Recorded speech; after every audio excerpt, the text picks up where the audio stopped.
वालेकुम। आज हम मौजूद है इंजीनियर प्रोफेसर डॉक्टर तुफैल जोकियों के साथ, जो कि एनडी यूनिवर्सिटी के प्रो वाइस चांसलर हैं। सर, मैं इंजीनियर बख्तावर इंजीनियरिंग पल्स और लॉजिक सॉल्यूशन की तरफ से आपकी बहुत शुक्रगुजार हूँ कि आपने अपने मसरूफ लम्हात में से कुछ वक्त हमारे लिए मुख्तस किया। Thank you very much. खुशामदीद एट एनडी यूनिवर्सिटी। सर, तो कुछ अपने बारे में बताइए, अपनी अर्ली लाइफ के बारे में बताइए, अपने एजुकेशनल बैकग्राउंड और यहाँ तक की जो आपकी जर्नी है उसके बारे में बताइए। सबसे पहले आप लोगों का बहुत बहुत शुक्रिया, आप लोग यहाँ तशरीफ लाए और इस सेशन का इनेकाद किया। एक्चुअली मेरा ताल्लुक कराची ही से है एंड आई वुड से कराची के सबब से है और पीले स्कूलों से पढ़ के आए हैं हम लोग और फिर एनडी यूनिवर्सिटी से मैंने ग्रेजुएशन की मैकेनिकल इंजीनियरिंग में बैक इन 1990। उसके बाद मैं यूके चला गया था, वहाँ पर मैंने मास्टर्स किया एंड देन उसके बाद मैंने कंटिन्यू किया पीएचडी में। फिर ईयर 1999 में वापस आ गया था and then I had my appointment in this particular university.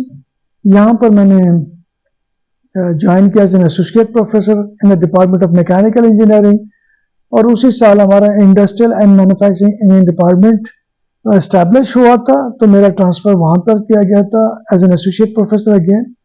Then eventually मैं प्रोफेसर बन गया और देन फिर सफ़र चलता रहा, मैं चेयरमैन ऑफ द डिपार्टमेंट बन गया, फिर आगे चल के मैं डीन ऑफ फैकल्टी बन गया और फिर ईयर 2017 में I was appointed as a pro vice chancellor for 4 years, जो कि ऑब्वियसली 2021 में इसका अख्ताम हुआ। फिर मुझे सेकेंड टेन्योर मिला for another 4 years as a pro vice chancellor. तो ये सेकेंड टेन्योर मेरा प्रो वाइस चांसलर का चल रहा है, जो कि जुलाई 2025 में एंड हो जाएगा। सर, आपका मैकेनिकल का बैकग्राउंड है, आपकी इतनी जबरदस्त आपका एजुकेशनल बैकग्राउंड है, तो आपने टीचिंग को क्यों प्रेफर किया? आपकी क्या मोटिवेशन थी टीचिंग को चूज करने के हवाले से? Very interesting question. एक्चुअली मेरे शुरू से इंटेंशन ऐसा नहीं थे, मैं ये नहीं कहूँगा कि मैं पैदा होती टीचर बनना चाह रहा था। एक्चुअली मेरा जो पर्पस था या मेरे इंटेंशंस थे वो इंडस्ट्री को सर्व करना था और इंडस्ट्री ही में जाना था। लेकिन चूंकि जब मैं पीएचडी करके आया था यहाँ पर मुख्तलिफ इंडस्ट्रीज को मैंने अप्रोच किया, तो जो मुझे फीडबैक इंडस्ट्री से मिला वो ये मिला कि भी पीएचडी आप करके आए हैं तो यहाँ पर इंडस्ट्री में कोई ऐसा कोई रिसर्च नहीं होता, हम आपको अपॉइंट करेंगे as a fresh engineer. So it was kind of something जो कि मुझे ऑब्वियसली एक्सेप्टेबल नहीं था। तो लिहाजा मुझे दोस्तों ने मशवरा किया कि आप ज़रा सा कुछ टाइम यूनिवर्सिटी में स्पेंड करें। चूंकि मैं एनडी यूनिवर्सिटी का ग्रेजुएट था तो मैंने प्रेफर किया कि यहाँ पर मैं अप्रोच करूँ और कुछ टाइम स्पेंड कर लूँ और मेरी इंटेंशन थी कि मैं 6 महीने सेमेस्टर 1 साल गुजार लूँ यहाँ पर। तो उस वक्त के वाइस चांसलर जो इंतकाल कर गए अबुल कलाम साहब, उनकी बहुत ज़्यादा कंट्रीब्यूशन यूनिवर्सिटी को अपलिफ्ट करने में, तो उनके साथ मेरी मीटिंग हुई और उनसे मैंने डिस्कस किया और उन्होंने मुझे ऑफर किया एज एन एसोसिएट प्रोफेसर। और अगेन मेरा इंटेंशन ये था कि मैं इस सेमेस्टर या 1 साल गुजारूंगा यहाँ पर, लेकिन ऑब्वियसली वो माहौल इतना अच्छा था उस वक्त और पसंद आया तो कंटिन्यू किया और मुझे तकरीबन 24 साल हो गए यहाँ पर सर्व करते हुए। सर, आपने अभी खुद कहा कि आपकी कोई इंटेंशन नहीं थी। इसी तरह मैं देखती हूँ कि हमारी जनरेशन में या उससे पहले की भी जनरेशन में टीचिंग प्रोफेशन की तरफ जाने की लोगों की इंटेंशन नहीं होती। वो मतलब जैसे मतलब एक स्टूडेंट जो है वो ये एस्पायर नहीं करता कि हम टीचर बने, तो ऐसा क्यों होता है? देखें, 2 लेवल्स पे आप उसको करेंगे, एक प्राइमरी एंड सेकेंडरी लेवल और एक टर्शरी लेवल पे करने। जहाँ तक टर्शरी लेवल जिसमें यूनिवर्सिटीज आ जाती हैं उसमें मैं ये कहूँगा कि the time that I am talking about उस वक्त बिल्कुल यही सिचुएशन थी कि लोग प्रेफर नहीं करते सवाए उन लोगों के जिनको कुछ ज़्यादा इंटरेस्ट होता था। उसकी सिंपल रीज़न ये थी कि यहाँ पर यूनिवर्सिटी में वो उनको फैसिलिटीज़ नहीं मिलती थी और वो कहते ना एक उस तरीके से उनको फैसिलिटेट नहीं किया जाता था in terms of salary, in terms of बाकी जो फैसिलिटीज़ है वो नहीं होती थी और लोग प्रेफर करते थे सीएसएस कर लें या किसी गवर्नमेंट सेक्टर में चले जाएं, गवर्नमेंट जॉब में चले जाएं, क्योंकि वहाँ पर उनको बेनिफिट ज़्यादा मिलते थे और यहाँ पर उस तरीके से अप्रिशिएट नहीं किया जाता था। लेकिन जब हायर एजुकेशन कमीशन बढ़ी 2002 में, उसके बाद जो फंडिंग हुई यूनिवर्सिटीज़ को, उसके बाद जो रिसर्च को प्रमोट किया गया और बाकी चीज़ें आ गई, तो खुद ब खुद सिस्टम बिल्कुल सिनारियो चेंज हो गया और लोगों ने फिर शौक आना ये शौक हो कि आप यूनिवर्सिटीज में आए। तो अब सिचुएशन ये कि लोग प्रेफर करते हैं यूनिवर्सिटीज में आने के लिए, क्योंकि सिनेरियो बिल्कुल कंप्लीटली चेंज हो गया। पहली बात, जो प्राइमरी एंड सेकेंडरी स्कूल की आप बात करें, कॉलेज की बात, अनफॉर्चुनेटली वो ऐसा ही है कि लीस्ट प्रेफरेंस जॉब वही होता है, कहीं किसी को जॉब नहीं मिलता। सवाल ऑब्वियसली कुछ ऐसे लोग होते हैं जो कि इंटरेस्ट पे आ जाते हैं, लेकिन जिनको जॉब नहीं मिलता वो प्रेफर करता है कम से कम स्कूल में। इसी वजह से अनफॉर्चुनेटली हमारे जो गवर्नमेंट सेक्टर के स्कूल्स हैं, ये कॉलेजेस हैं, उनके हालात दिन ब दिन बिगड़ते जा रहे हैं। यही स्कूल थे, यही कॉलेजेस थे जहाँ पे बड़े बड़े नामी गिरामी उस्ताद असातिज़ा कराम थे। हमने खुद इन स्कूल, गवर्नमेंट स्कूल से पढ़ा था। आई कैन रिकॉल वो टाइम था जिसमें सरकारी स्कूल में, गवर्नमेंट स्कूल में मेरिट ज्यादा होता था जाने में, प्राइवेट स्कूल में आपको मिल जाती थी एडमिशन। अब उल्टा हो गया, उसकी वजह है कि स्कूल्स की हमारे जो एक पैटर्नेज है वो खत्म हो गई है, जो कि एक डिजास्टर्स सिचुएशन है। और यही सिचुएशन उस वक्त हमें फेस होती है जब हम इंडक्ट करते हैं बच्चों को यहाँ पर यूनिवर्सिटी में। तो हमारे पास जो बच्चे आते हैं, जो इंटेक होता है, मोस्टली, नॉट 100%, मोस्टली बहुत पुअर क्वालिटी के होते हैं। डिस्पाइट ऑफ द फैक्ट कि हमारा एक फिल्टरिंग मैकेनिज्म है एंट्री टेस्ट का, उसको थ्रू करते हैं, लेकिन फिर भी बच्चे फर्स्ट ईयर में इतने प्रॉब्लम का शिकार होते हैं। उसकी वजह है कि इनकी जो बेसिक जो बैकग्राउंड है वो इतना स्ट्रांग नहीं, सवा इसके जो अच्छे स्कूलों से पढ़ के आते हैं। गवर्नमेंट स्कूल से जो आते हैं उनकी, आई एम सॉरी टू से, अच्छा बैकग्राउंड नहीं होता, जिसकी वजह से उनको काफी परेशानी होती है। तो हैविंग सेड दैट, ये प्रॉब्लम्स हैं। अल्लाह करे गवर्नमेंट जरा तवज्जो दे इन स्कूल्स पे, कॉलेजेस पे, कि क्वालिटी जरा से इम्प्रूव हो जाए। सर, आप अपनी ज़िंदगी के कोई बेहतरीन टीचर्स के बारे में बताएं जिन्होंने आपको बहुत ज़्यादा इंस्पायर किया, क्योंकि हर स्टूडेंट की ज़िंदगी में टीचर इस तरह के होते हैं जो बहुत ज़्यादा इंस्पायर करते हैं, जिनको, जो हमारे मेंटोर होते हैं। तो आप अपने कुछ एक्सपीरियंसेस शेयर करें देखें, हमारे ऐसे व्यूअर्स के शख्सियत बहुत सारे, अब इसलिए कुछ का नाम लेना, बाकियों का नाम लेने को बी अनफेयर। लेकिन I start from the primary school. Again पीले स्कूल से पढ़ के आए, तो प्राइमरी स्कूल में हमारे सर सलमान साहब थे, सलमान शाह साहब। He was a great teacher. उन्होंने काफी हमें इंस्पायर किया। द ओनली रीजन वॉज उन्होंने कभी पढ़ाया नहीं था, लेकिन डिसिप्लिन के वो पीक पे थे। और उन्हीं के डिसिप्लिन जो उन्होंने स्कूल में किया हुआ था, जिसका वजह से एजुकेशन की हाई लेवल थी।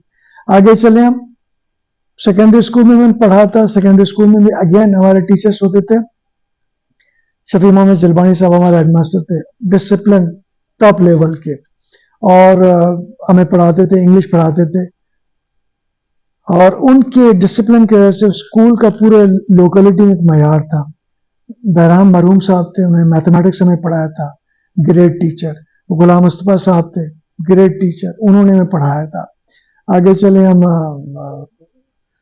कॉलेज में, अब्दुल अजीज साहब थे, मौलवी अब्दुल अजीज साहब, उन्होंने हमें इस्लामिक स्टडीज पढ़ाई थी। He was a great teacher. हमारे प्रिंसिपल थे बरोही साहब, he was a great teacher. तो हम जहां जहां से गुजरते हुए आए थे, तो वहां पर न सिर्फ एजुकेशन के हवाले से हमें अच्छे टीचर मिले, लेकिन हमारे जो होते थे ना प्रिंसिपल से हेडमास्टर, वो उन्होंने उस तरीके से उन इंस्टीट्यूशंस में एडमिनिस्ट्रेशन को मेंटेन किया, डिसिप्लिन को मेंटेन किया, उसका हमें काफी फायदा होता।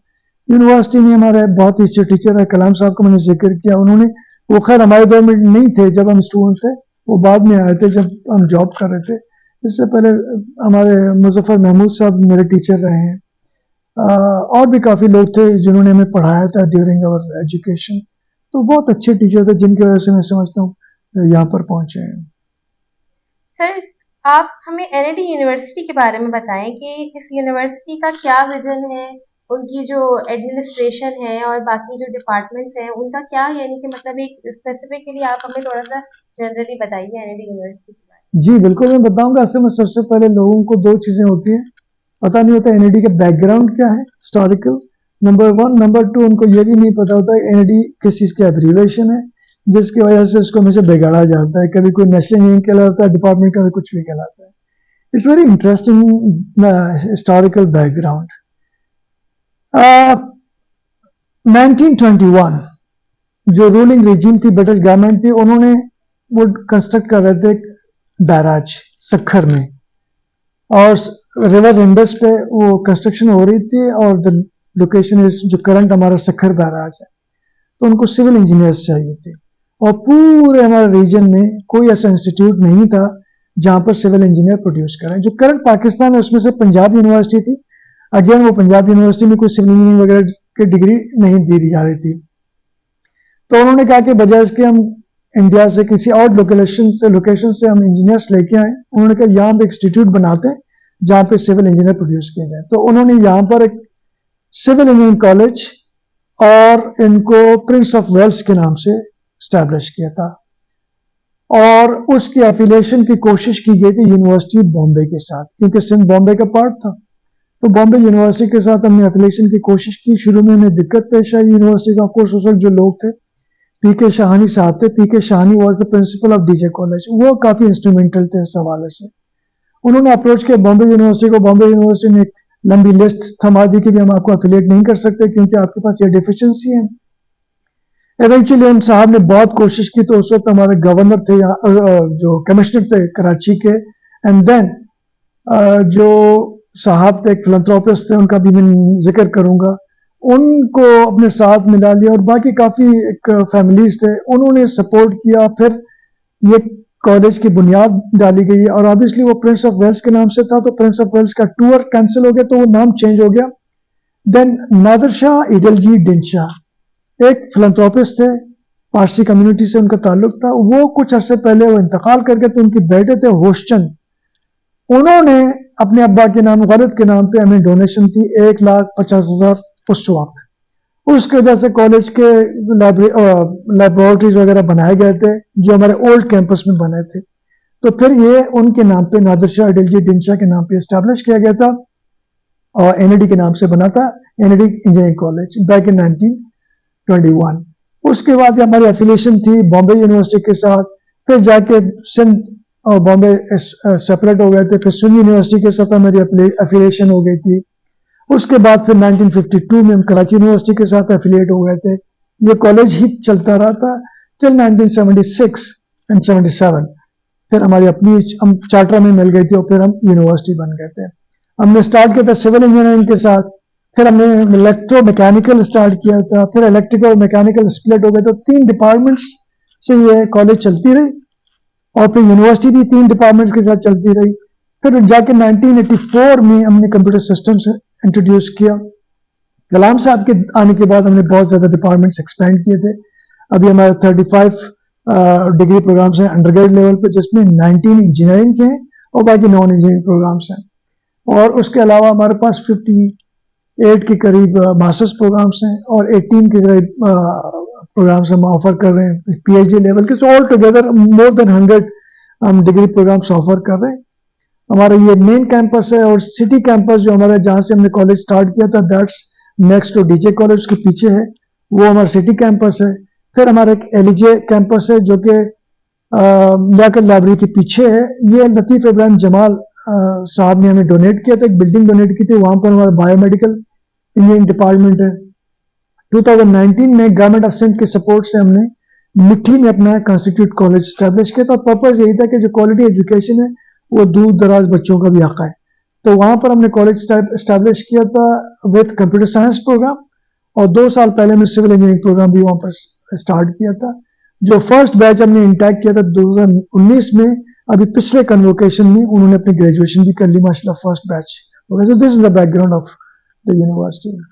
सर, अभी आपने बात की एक्सपेंशन की, तो वाकई में पिछले कई सालों में इंजीनियरिंग के डिसिप्लिन्स में बहुत ज़्यादा एक्सपेंशन हुई है। पहले बहुत लिमिटेड डिपार्टमेंट, लिमिटेड डिसिप्लिन्स थे, ज़्यादा से ज़्यादा जॉब्स मिल जाती थी, इजीली जो है ना हायर हो जाते थे इंजीनियर्स, लेकिन अब ऐसा नहीं है। तो आपको नहीं लगता कि इस बहुत ज़्यादा एक्सपेंशन की वजह से थोड़ी प्रॉब्लम्स भी ओरिजिनेट हो गई है? देखिए, डिपेंड करता है एक्सपेंशन और quality of education, they are very much important. हमने एक्सपेंशन की but not at the cost of losing the quality. हम क्वालिटी को मेंटेन करने की भरपूर कोशिश करते हैं। यही वजह है कि हमारे एक्सपेंशन के बावजूद हमारे बच्चे जो ग्रेजुएट कर जाते हैं उनकी जॉब में कोई मसला, अल्लाह का शुक्र है, में नहीं होता, क्योंकि मेजॉरिटी ऑफ स्टूडेंट्स बाहर चली जाती है हायर एजुकेशन के लिए। जो रह जाते हैं उनको प्रॉब्लम नहीं होती क्वालिटी जॉब सीकिंग में। हाँ, बहुत ज्यादा यूनिवर्सिटीज बने हैं, और कोई quality specially unfortunately private sector में कुछ ज़्यादा प्रॉब्लम्स हैं। उसकी वजह है कि उनकी फंडिंग तो सेल्फ सपोर्टेड होते हैं, गवर्नमेंट की फंडिंग पब्लिक सेक्टर में बन जाती है, मिल जाती है, तो अपने लैब्स स्टैब्लिश कर पाते हैं। तो प्राइवेट सेक्टर में कई यूनिवर्सिटीज बन गई जिनकी क्वालिटी में तवज्जो नहीं होती, जिसकी वजह से वहाँ के ग्रेजुएट्स को प्रॉब्लम होता है। प्राइवेट सेक्टर में कई अच्छी यूनिवर्सिटीज भी हैं, वो क्वालिटी को कॉम्प्रोमाइज नहीं करते, लेकिन हमें अल्लाह का शुक्र है सच कोई ऐसा प्रॉब्लम नहीं हुआ। इसी वजह से लेकिन अगेन जो आप वाली बात है, एक लिमिट है। तो अभी हमने कोशिश की कि अभी हमने जितना एक्सपेंशन किया उसको फॉर द टाइम बीइंग रोक लें, फर्दर एक्सपेंशन ना करें, इसको कंसोलिडेट करें, then will consider further expansion. Sir आप क्या समझते हैं कि एक एनआईटी के ग्रेजुएट में और एक किसी और यूनिवर्सिटी के ग्रेजुएट में क्या डिफरेंस है? देखें, बात यह कि I will not comment on to it, क्योंकि मैं खुद अपने प्रोडक्ट की क्या कमेंट कर लूँ। एम्प्लॉयर हैं, वो बता सकते हैं कि क्या डिफरेंस है, लेकिन बहरहाल ये मैं जिक्र करूँगा कि जब भी हम फीडबैक ले लेते हैं एम्प्लॉयर से तो इट गेट गुड फीडबैक। एक और चीज़ मैं बता दूं आपको कि हमारे जो इंजीनियरिंग प्रोग्राम्स हैं, स्पेशली उस रेफरेंस में बात करूँगा कि हमारा सारे प्रोग्राम जो हैं वो पाकिस्तान इंजीनियरिंग काउंसिल के साथ एक्रेडिटेड है। पाकिस्तान इंजीनियरिंग काउंसिल जो सेक्रेटरी बन गया वाशिंगटन अकॉर्ड का, और उस हवाले से जो एक्रेडिटेशन होती थी वो दो लेवल की होती थी, लेवल 1, लेवल 2। लेवल 1 पुराना मैकेनिज्म होता था एक्रेडिटेशन का, लेवल 2 ज़्यादा स्ट्रिक्ट WI कंप्लायंस बेस्ड होता था। तो आई थिंक ये the first university in the region जिसके तमाम प्रोग्राम्स बाकियों के मुकाबले पहले ही सारे प्रोग्राम्स लेवल 2 में एक्रेडिटेड हो गए थे। अभी तो माशाल्लाह काफ़ी यूनिवर्सिटीज आ गए, तो वो सारी स्ट्रिक्ट कंप्लायंस हैं जिसकी वजह से we are following their guidelines and regulation. So अल्लाह का शुक्र है कि अच्छा, उसकी एक रिक्वायरमेंट ये है कि जब बच्चे पास आउट करते हैं तो फिर we are having a binding कि हम एम्प्लॉयर से फीडबैक ले लें, जो कि एक्रेडिटेशन विजिट को हमें प्रेजेंट करना होता है कि what they mentioned about our graduates. तो अल्लाह का शुक्र जो फीडबैक हमें मिल रही है बहुत पॉजिटिव, बहुत अच्छी मिल रही है, जिसकी वजह से we are quite confident about our graduates. Sir Pakistan engineering council की अगर बात की जाए तो जब आपने सर्व करना शुरू किया था as a pro vice chancellor, तो उस वक्त की पीईसी में और आज की पीईसी में आप क्या तब्दीलियां महसूस करते हैं और मजीद उसकी फंक्शनिंग को कैसे बेहतर बनाया?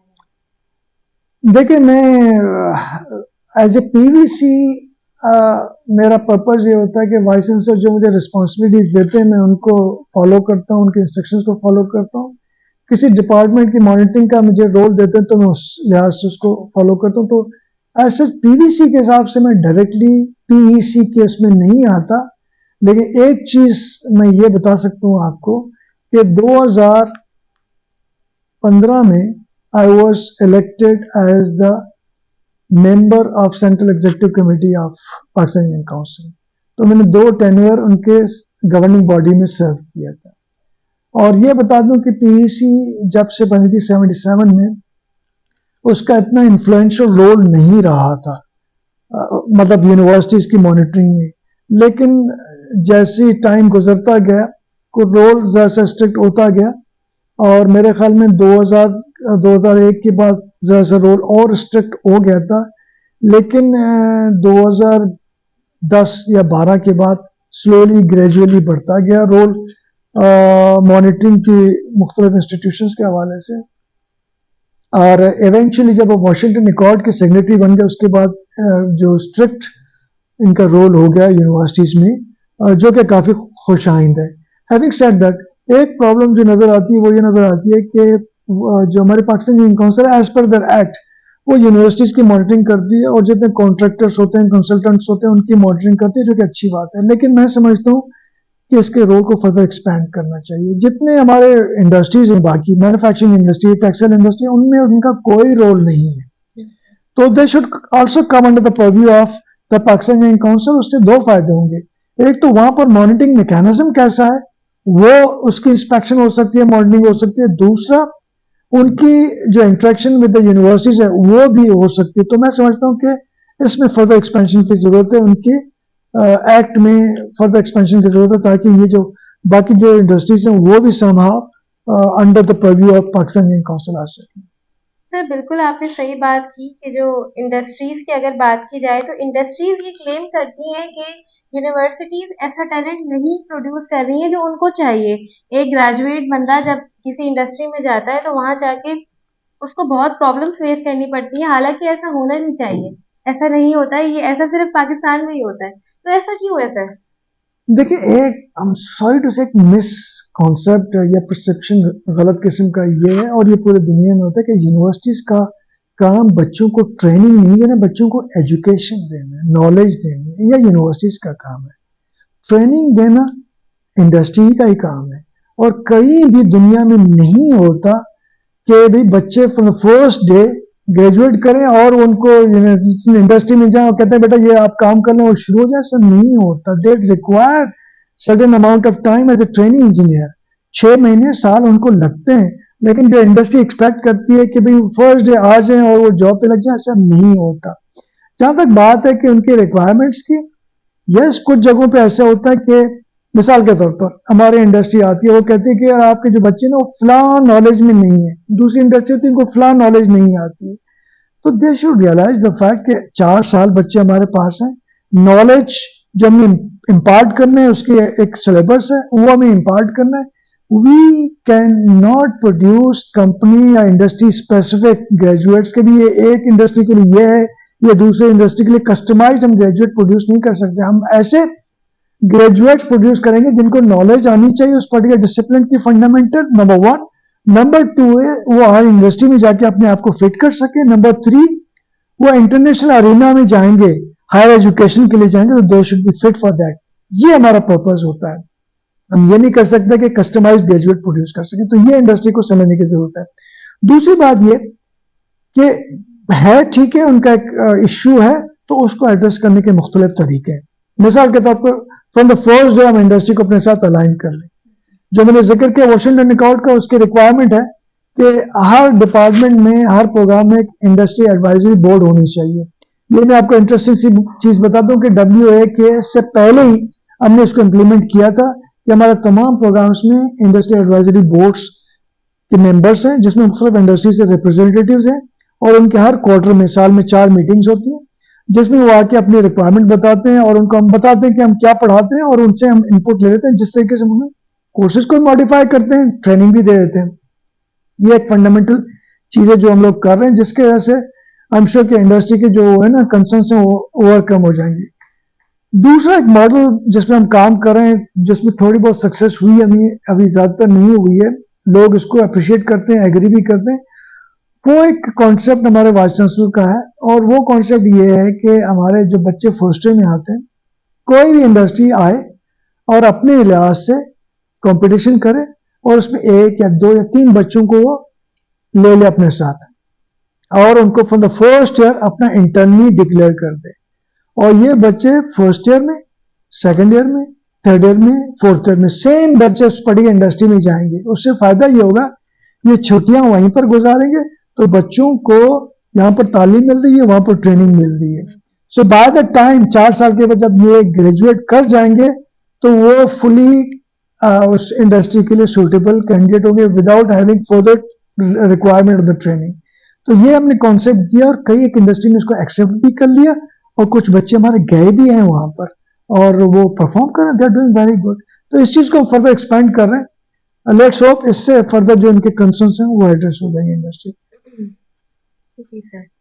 सर इसके अलावा आप बताइए कि जो रेगुलेटरी अथॉरिटीज हैं PEC के अलावा भी, उनकी फंक्शनिंग को और मजीद कैसे बेहतर बनाया जा सकता देखिए, हमारी रिलेवेंसी मेनली 4 बॉडी से होती है। पाकिस्तान इंजीनियरिंग काउंसिल है, एक NCSE national council of computing council जो है, तीसरा PCAT है, council of architect and town planners, क्योंकि हमारे इनसे रेलेवेंट प्रोग्राम्स हम ऑफर करते हैं। तो ये जो बाकी जो है ऑर्गेनाइजेशंस हैं, कंप्यूटिंग काउंसिल और PCAT, उनके जो जरा से monitoring mechanism I would say relative to PEC जरा से कम है, लेकिन वो भी अपने आप को जरा से इम्प्रूव करें ना, अल्लाह का शुक्र है, we are in compliance with their requirements. दूसरी जो अहम चीज है वो हमारे पास हायर एजुकेशन कमीशन है, वो सबसे ऊपर अम्ब्रेला है हमारे ऊपर, उनके अपने रिक्वायरमेंट्स हैं, उनके अपनी गाइडलाइंस है। So I think we are doing very well as far as HEC concern. HEC की काफी हमें सपोर्ट मिलती है हर लिहाज से। हमारा नए PC1 में वो हमें सपोर्ट करते हैं, लेकिन अनफॉर्चुनेटली HEC के साथ एक प्रॉब्लम हो रही है पिछले कई सालों से, बल्कि I would be more specific 2018 से, कि इनके बजट पे काफी कटौती लगी है। और ये हमें जहन में रखना होगा कि HEC फंडिंग करती है पब्लिक सेक्टर यूनिवर्सिटीज को। Public sector universities private sector universities की तरह हायर अमाउंट ऑफ फीस नहीं ले सकती बच्चों से। जो लिमिटेड फीस हम लेते हैं, रिमेनिंग जो फीस है सब्सिडी गवर्नमेंट से आनी ही आनी होती है। अब 2018 में HEC की जो रिकरिंग बजट है वो गवर्नमेंट ने सडन अमाउंट कम की थी। उसके बाद जो कम की थी और उसको कांस्टेंट रखा थ्रू आउट द ईयर 2022 तक। 2023 में फर्दर उसको रिड्यूस किया गया। अब HEC कैसे सर्वाइव करेगी और कैसे फंडिंग करेगी? तो जब तक HEC की फंडिंग नहीं आती गवर्नमेंट की तरफ से, HEC आगे फंडिंग नहीं दे सकती। जब HEC फंडिंग नहीं देगी तो यूनिवर्सिटी की सर्वाइवल मुश्किल हो जाएगी। हमें गवर्नमेंट की तरफ से ये कहा जाता है कि आप अपनी अर्निंग बढ़ा दें, वी आर डूइंग इट। लेकिन अभी हमारे फॉर एग्जाम्पल एनडी यूनिवर्सिटी में जो HEC की फंडिंग होती थी मोर देन 60%, 55% और 60% होती थी। अभी वो फंडिंग रिड्यूस हो गई। अभी हमारे पास जो 52% फंडिंग है जो रिकरिंग है हम खुद जनरेट करते हैं अपने रेवेन्यू से। 28% गवर्नमेंट ऑफ सेंट देती है हमें।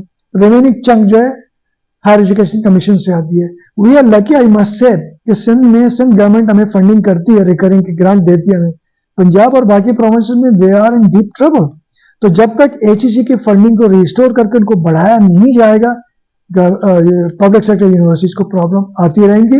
वी हैव नो ऑप्शन कि हम फंड को जो बच्चों की फीस है उसको बढ़ा ही नहीं सकते। तो यही एक राय है कि गवर्नमेंट जो कंसिडर कर ले और HEC के रिकरिंग ग्रांट को बढ़ा ले। सर हम ये देख रहे हैं कि अब जो है एंटरप्रेन्योरशिप का जो एक जज्बा है वो बहुत ज़्यादा जो है बढ़ता जा रहा है। लोग जो है ना जॉब्स की से ज़्यादा इस फील्ड को चूज करना चाहते हैं। तो इसके लिए एनईडी अपने स्टूडेंट्स को किस तरह फैसिलिटेट करें? देखिए इसमें 2-3 काम हम कर रहे हैं। एक तो under the umbrella of higher education commission हमने बिजनेस इंक्यूबेशन सेंटर बनाई थी फ्रॉम द बिगिनिंग। उसके बाद फिर गवर्नमेंट ने अनाउंस किया कि मुख्तलिफ कैपिटल सिटीज में नेशनल इंक्यूबेशन सेंटर्स बनाएंगे। तो हमने भी उसका इजहार किया था इंटरेस्ट का अपने, और वी आर लकी इनफ कि एक प्राइवेट पार्टी के साथ मिलकर हमने बिड किया था। And then we are lucky कि एनडी यूनिवर्सिटी में नेशनल इंक्यूबेशन सेंटर बन गया। उसका पर्पज ये था कि एंटरप्रेन्योरशिप को इनकरेज किया जाए, बच्चों को फैसिलिटेट किया जाए। तो ये इंक्यूबेशन सेंटर जो हमारा कराची में एनडी में बना है, इट्स अ सक्सेसफुल मॉडल। और ये भी मैं आपको बताता हूँ जो बाइकिया भी यहीं पर हुआ था, स्टैब्लिश हुआ था, यहीं से उसने वो स्टार्ट किया था। उसके बाद फिर यह है कि हमने तमाम जितने हमारा डिसिप्लिन प्रोग्राम्स हैं, जितने प्रोग्राम हैं, तमाम में हमने एंटरप्रेन्योरशिप को एज ए सब्जेक्ट इंट्रोड्यूस किया ताकि बच्चे इस तरह भी सोचें। तो that's a successful model. Secondly अभी recently government of Pakistan IT ministry के साथ हमने एक एग्रीमेंट साइन किया जिसमें हम लोग यहाँ पर एक apart from that national incubation centre यहाँ पर गेमिंग एंड एनिमेशन सेंटर भी हम स्टैब्लिश कर रहे हैं। उसका भी काम बहुत जल्द शुरू होने वाला है। हमने एक ये जो गेमिंग एनिमेशन है उसमें काफी पोटेंशियल है, क्योंकि जो IT जो एक्सपोर्ट है उसमें जो मेजर चंक है वर्ल्ड वाइड वो गेमिंग और एनिमेशन पे। तो गवर्नमेंट की एक अच्छी सोच है कि उन्होंने एक बनाया हुआ है। तो 2 सेंटर से लोग बना रहे हैं, एक लाहौर में UAT लाहौर में बना रहे हैं और एक ND में उनको सेलेक्ट किया गया। तो वो सेंटर्स बन जाएंगे तो उसमें भी काफी मेरे ख्याल में बच्चों को एक प्लेटफॉर्म मिल जाएगा एंटरप्रेन्योरशिप की तरफ और अपने एंटरप्रेन्योरल स्किल्स को बढ़ाने के बारे से। स्टूडेंट वेलबींग के लिए एनईडी किस तरह एफर्ट्स कर रही है, क्योंकि ये भी बहुत एक जरूरी फैक्टर है other than academic. Student wellbeing के बारे में बताइए। देखिए स्टूडेंट्स की वेलबींग के हवाले से जब आप पूछें तो इसमें कई फैक्टर्स आ जाती हैं। सबसे पहला तो यह है कि वेलबींग में तो क्वालिटी एजुकेशन भी आ जाती है जो कि उनका राइट है और हम कोशिश करते हैं कि क्वालिटी एजुकेशन उनको मिल जाए, नंबर 1। नंबर 2 इज कि उनको अपॉर्चुनिटीज मिल जाएंगी फॉर को करिकुलर एंड एक्स्ट्रा करिकुलर। हमारे जितने जो प्रोग्राम्स हैं उसमें तमाम इंटरनेशनल जो प्रोफेशनल बॉडीज हैं उनके स्टूडेंट चैप्टर्स हमने एस्टेब्लिश किए जहां भी ये बच्चे अपनी एक्टिविटीज वगैरह करते हैं। अपार्ट फ्रॉम दैट हमारे कंट्रोल स्टूडेंट ऑफिस है उसकी भी कई सोसाइटीज़ हैं जिसमें बच्चे अपने टैलेंट को शो करते हैं। मुख्तलिफ सोसाइटीज़ हैं जिसमें बच्चे अपना एक्टिविटीज़ करते रहते हैं और एक प्लेटफॉर्म उनको मुहैया किया जाता है ताकि वो बच्चों की जो ग्रूमिंग हो सके। और एक और इंटरेस्टिंग चीज़ मैं आपको बता दूं कि I think we are the only university जहाँ पे जो स्पेशल बच्चे हैं उनको हमने एडमिशन दी है इंजीनियरिंग में। नॉन इंजीनियरिंग तो होंगे, इंजीनियरिंग में अभी रिसेंटली हमने 3-4 बच्चों को एडमिशन दी है कंप्यूटर साइंस प्रोग्राम में। दे आर डूइंग गुड, क्योंकि अल्लाह ताला जब एक चीज़ में डेफिशिएंसी नहीं कहेंगे, एक शॉर्टफॉल होती है बच्चे में, तो उनके और टैलेंट्स बहुत ज़्यादा हो जाते हैं। तो हमने एक बच्चों को एडमिशन दी है, स्पेशल बच्चों को कंप्यूटर साइंस प्रोग्राम में। तो this is something that we are doing. Apart from that of course जो बाकी जो जितने रिक्वायरमेंट होते हैं स्पेशल बच्चों के वो इंश्योर करते हैं कि वो हो। एक और चीज़ मैं आपको बता दूं कि हमारे जो एनडी यूनिवर्सिटी की हिस्ट्री रही है, ज़्यादातर बच्चे जो है वो जो आते हैं वो लो इनकम ग्रुप से आते हैं, उनके पेरेंट्स लो इनकम ग्रुप के होते हैं। तो हमारे स्कॉलरशिप का काफ़ी रुझान है और स्कॉलरशिप में वी आर लकी इनफ कि हमारे जितने अलमनाइज हैं वो हमें बहुत ज़्यादा स्कॉलरशिप देते हैं। लास्ट ईयर ओनली हमने 227 मिलियन रुपीस यानी कि 27.7 करोड़ की हमने स्कॉलरशिप दी है बच्चों को। इसमें ऑब्वियसली हायर एजुकेशन कमीशन का रोल है, फिलैंथ्रोपिस्ट का, लेकिन मेजर चंक जो हमारा आता है वो हमारे एलमनाई से आता है जो कि नॉर्थ अमेरिका और मुख्तलिफ कंट्रीज में वो सपोर्ट करते हैं क्योंकि उनको ट्रस्ट है, वो हमें सपोर्ट करते हैं और हम बच्चों को स्कॉलरशिप देते हैं जो नीडी बच्चे होते हैं। तो इससे कई बच्चे जो अफोर्ड नहीं कर सकते उनको एक मौका मिल जाता है पढ़ने का। सर हम देख रहे हैं कि आर्टिफिशियल इंटेलिजेंस का जो स्कोप है वो बहुत ज़्यादा बढ़ता जा रहा है। तो एनईडी जो है ना अदर देन इंजीनियरिंग में भी और अदर देन इंजीनियरिंग जो डिपार्टमेंट्स हैं, नॉन इंजीनियरिंग जो डिपार्टमेंट्स हैं, उसमें एआई को किस तरह से जो है ना इनकॉर्पोरेट कर रही है?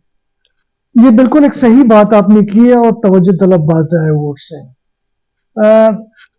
तकरीबन 7-8 साल पहले गवर्नमेंट ऑफ पाकिस्तान ने अनाउंस किया कि हम सेंटर ऑफ एक्सीलेंस खोलेंगे मुख्तलिफ यूनिवर्सिटीज़ में जो कि इस तरह के फोकस्ड एरिया पे डिपेंड करते हैं। तो उस वक्त उन्होंने 4 मुख्तलिफ डिसिप्लिन्स एरियाज में लैब्स या सेंटर्स खोलने का ऐलान किया और मुख्तलिफ यूनिवर्सिटीज़ ने उस पर बिल्ड किया था and we were the among those universities जिसमें हमने बिल्ड किया। तो लकीली हमारे पास 4 सेंटर्स सक्सेसफुली हमने विन किए।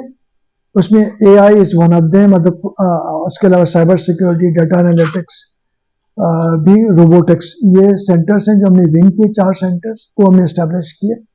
तो AI is doing a wonderful job in our university जो सेंटर बना हुआ है। लेकिन हैविंग सेड दैट वो इतना अच्छा इंडस्ट्री के साथ उन्होंने रिलेशन क्रिएट किया, जनरेट किया, क्योंकि इन सेंटर्स की एक रिक्वायरमेंट ये थी कि आफ्टर 4 और 5 years they would become self sustainable, फिर गवर्नमेंट की ग्रांट खत्म हो जाएगी। तो लिहाजा फ्रॉम द फर्स्ट डे हमने स्टार्ट किया था कि हम इंडस्ट्री के साथ अलाइन हो जाएं और हम खुद अपनी फंडिंग जनरेट करें। तो अल्लाह का शुक्र है ये टारगेट हमने अचीव कर दिया एआई वगैरह के हवाले से। तो एक तो वो सेंटर्स माशाल्लाह सक्सेसफुली रन कर रहे हैं। दूसरा, हमने 2 साल पहले कंप्यूटर साइंस में एक स्पेशलाइजेशन एआई का भी स्टैब्लिश किया, क्योंकि हमें पता है कि इसकी काफ़ी डिमांड है। तो वो हमने कंप्यूटर साइंस में स्टैब्लिश किया and it's giving a good result और काफ़ी रुझान भी बच्चों का उस तरफ है। तो the programme is running at high peak. Third thing which is very much important and worth mentioning is कि क्योंकि AI is not limited for computer science, AI की यूज़ हर जगह पे है। अभी जैसे आपको पता है चैट जीपीटी ने धमाका किया हुआ हर जगह पे। तो अब हमने एक स्लोली ग्रेजुअली ये कर रहे हैं कि तमाम जो प्रोग्राम्स हैं, स्टार्ट किए हमने इंजीनियरिंग प्रोग्राम्स हैं, उसमें एक सब्जेक्ट डाला हुआ है एआई का। अभी हमने पिछले साल 2 साल पहले मैकेनिकल इंजीनियरिंग प्रोग्राम में ऐड किया, फिर हमने इंडस्ट्रियल मैन्युफैक्चरिंग में ऐड किया, सिविल में ऐड किया। तो पर्पज़ यही है कि एआई को हर एक प्रोग्राम में ऐड करें, क्योंकि बगैर इसके सर्वाइवल नहीं है और इसको एज ए टूल के तौर पर यूज किया जाता है। तो this is something that we are doing to integrate AI in all engineering and non engineering programmes as well. Sir research और इनोवेशन को मजीद प्रमोट करने के लिए एनईडी क्या है? देखें, रिसर्च एंड इनोवेशन के लिए I do not have the figures right now, लेकिन हमारे वेबसाइट पे आपको हमारा जो एनुअल रिपोर्ट है इसमें आपको मिल जाएगा। लेकिन it is very encouraging figure, और जो फिगर्स हैं उसकी मेन वजह यह है कि हम लोग हमारे जो फैकल्टी मेंबर्स हैं वो मुख्तलिफ रिसर्च के कॉम्पिटिशन्स में हिस्सा लेते हैं and they secure good amount of funding not only from within the country from abroad as well. हमारे मुख्तलिफ इंटरनेशनल जो फंडिंग एजेंसीज हैं रिसर्च के हवाले से उसमें हमारे काफ़ी फंडिंग हमें मिलती है मुख्तलिफ फैकल्टी को। इसमें यूरोपियन एरास्मस के भी प्रोजेक्ट्स हैं, अमेरिकन कुछ फंडिंग एजेंसीज हैं उनकी फंडिंग है।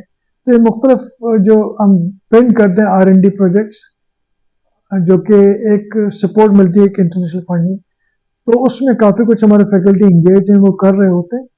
अपार्ट फ्रॉम दैट एक चीज़ मैं और भी बता दूं कि हमारी यूनिवर्सिटी का अपनी भी एक R&D फंड बना हुआ है, रिसर्च एंड डेवलपमेंट का।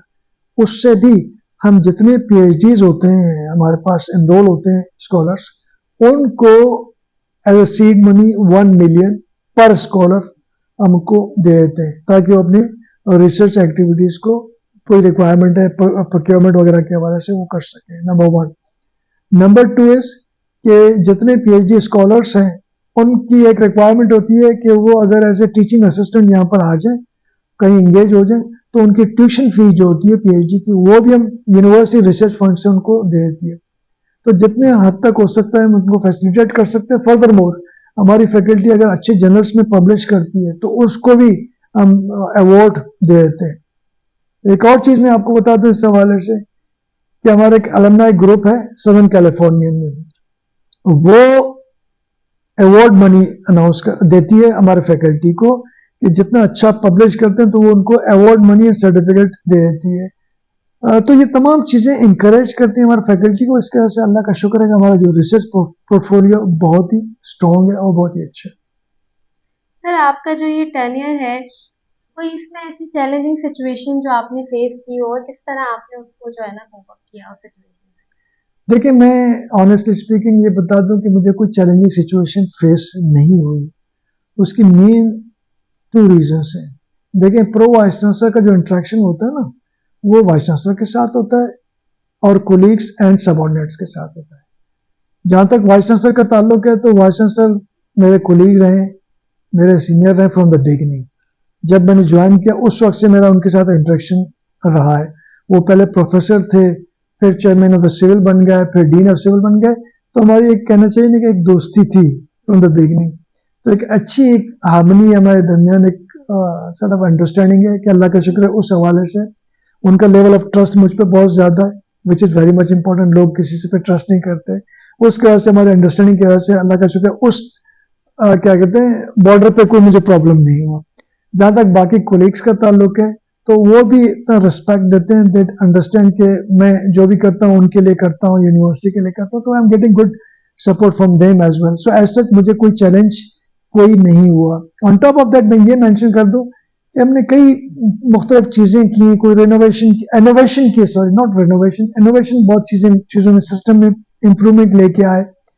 उसके वजह से और उस हवाले से मुझे काफ़ी सपोर्ट मिली है। जो मेरे कोलीग्स हैं या मुख्तलिफ डिपार्टमेंट्स उन्होंने मुझे सपोर्ट किया क्योंकि उन्होंने अप्रिशिएट किया कि जो चीज़ें मैं ला रहा हूँ सिस्टम में इंप्रूवमेंट ला रहा हूँ वो यूनिवर्सिटी की बेहतरी के लिए है, लोगों की बेहतरी के लिए और हमारे अलमनाई की बेहतरी के लिए। This is something that sir कोई मैसेज आप देना चाहें तमाम इंजीनियरिंग कम्युनिटी, हमारे रीडर्स, हमारे व्यूअर्स के लिए? देखें एक तो मैं गवर्नमेंट को यही रिक्वेस्ट करूंगा कि higher education commission is doing a wonderful job, उनको किसी तरीके से फाइनेंशियल सपोर्ट मिलनी चाहिए और उनको सपोर्ट नहीं मिलेगी the support would not trickle down to the universities. ये बहुत ही इंपॉर्टेंट है, number 1। Number 2 is Pakistan education council is doing a wonderful job, लेकिन मॉनिटरिंग मैकेनिज्म को फर्दर इंप्रूव कर ले, स्पेशली जो ऐसे यूनिवर्सिटीज हैं जो कि कंप्रोमाइज कर रही हैं क्वालिटी एजुकेशन को, उसको जरा वो देख लें। जो हमारे इंजीनियर्स हैं उनसे मैं ये मेरी सजेशन होगी ऑब्वियसली कि एक दुनिया में हर जगह पे होता है अपना प्रोफेशनल डेवलपमेंट का। कोई अपने आप को ये नहीं समझता कि अक्ल कुल है, नई टेक्नोलॉजी आती है, नई चीज़ें आती हैं। तो ये इंजीनियर्स से मेरी सजेशन होगी कि हर वक्त अपने प्रोफेशनल डेवलपमेंट करते रहें। मुख्तलिफ रेप्यूटेड इंस्टीट्यूशंस में प्रोफेशनल डेवलपमेंट कोर्सेज होते हैं, पीएससी के अंडर अम्ब्रेला होती है। वो अपने आप को इम्प्रूव करें, नए टेक्नोलॉजीज में अपने आप को रजिस्टर करें और ये नॉलेज गेन करें कि दुनिया में क्या हो रहा है। That's very much important. चौथी चीज ये कि इन्हीं सीनियर इंजीनियर से मैं कहूँगा कि जो फ्रेश ग्रेजुएट्स आते हैं उनको सपोर्ट करें, क्योंकि ये एक्सपेक्ट नहीं करें कि वो मतलब इतने उनके पास नॉलेज होगा कि वो डायरेक्टली इंडस्ट्री में अपने आप को फिट कर सके। तो जितना उनको सपोर्ट कर सके वो बहुत अच्छा होगा हमारे नए इंजीनियर्स के लिए। उनको इनकरेज करें, that's very much important. Thank you so much, sir. It was nice talking to you. Thank I'm you very glad to much. know about you. Thank you very much. It's all my pleasure.